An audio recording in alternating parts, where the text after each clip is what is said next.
अस्सलाम वालेकुम नाज़रीन, मेहरान टीवी न्यूज़ में भले कार आऊं आहियां पिरिया गुल सभा पहिरीं नज़र हेडलाइंस ते।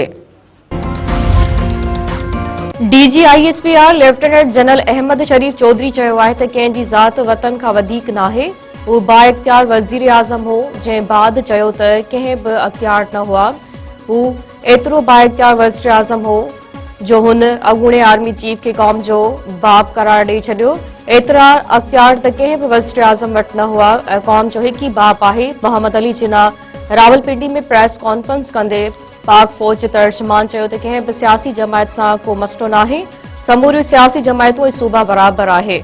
मौजूदा हुकूमत बि बाइख्तियार आहे ऐं उन वक़्त जी हुकूमत बि बाइख्तियार हुई। पाक फौज जे तर्जुमान अफगानिस्तान खे दहशतगर्दी जो गढ़ करार ॾेई छॾियो। DGISPR लेफ्टिनेंट जनरल अहमद शरीफ चौधरी चयो आहे त भारती टीवी ते वेही हिकु साहिब चयो थो त हिन भेरे अफगानिस्तान ऐं भारत गॾिजी पाकिस्तान ते हमिलो कंदा। अफगानिस्तान ऐं हिंदुस्तान भले अचनि, उन्हनि जो शौक़ु पूरो करे छॾींदासीं।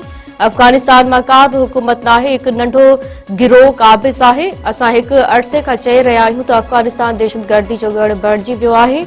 रावलपिंडी में प्रेस कॉन्फ्रेंस कंदे पाक फौज जे तर्जुमान चयो त वज़ीर आज़म KPK जो बयान इहो खुली साम्हूं आयो। जेकॾहिं मिलिट्री ऑपरेशन नाहे करणो त छा ख़्वारिजियुनि जे पेरनि में वेहणो आहे? ख़ैबर पख्तूनख्वा जी हुकूमत सूबे में दहशतगर्दी ख़िलाफ़ ऑपरेशन जी मुखालिफ़त कई।